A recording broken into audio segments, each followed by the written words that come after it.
Gender inclusion has probably increased in the region, but surely not at the pace it should have. What should be the first step to take to solve that problem?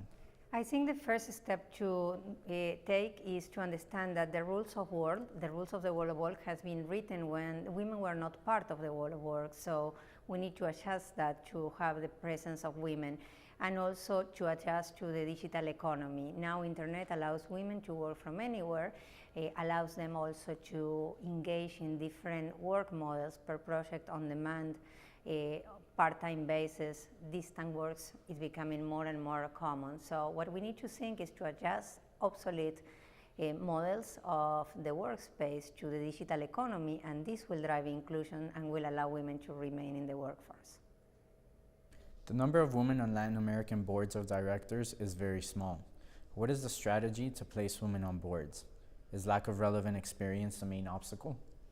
For me, the main obstacle is that women, when they have children, they drop off the workforce. When they leave, only 25% return if they have two children or more.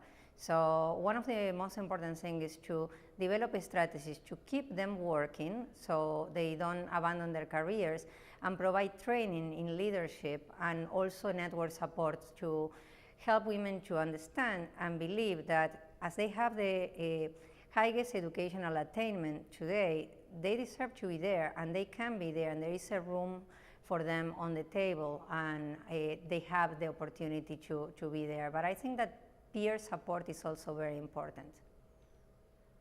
There is ample evidence that diversity, including gender diversity, has a positive impact on corporate growth and profitability. Why it has not been embraced more by Latin American firms? Culture, probably, like there are cultural issues related to the role of women. Women as a follower, women are perceived when they are leaders that they are too aggressive, and in many cases not likable. So I think that one important thing is to have redefine the attributes that are the typical attributes perceived for leadership, and help men and women to understand that together we are much better than if we split and take different parts. So working together is one key to have more women in leadership roles. Global studies show that feminine contribution to corporate governance comes from their superior capacity to listen, build consensus, and be empathetic. Is there any other feminine characteristic that should be added to this list of impacts to firms in Latin America? I think we try harder, and women have higher education today than ever before. We work good in groups, we build consensus, and we care deeply about motivations of people, not only their professional motivations, but the overall situation, their family, how they interact with each other, how we build and connect. So we tend to be much more supportive and help each other grow and focus more on other people's development when we care about having other women being elevated to new positions. So I think there is a combination of things. On one hand, the education is there.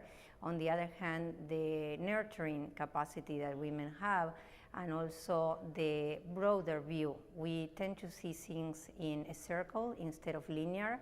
And as you all know, women can multitask, so this can also be one important asset to provide value and become a good coach, because we can see things in many different directions.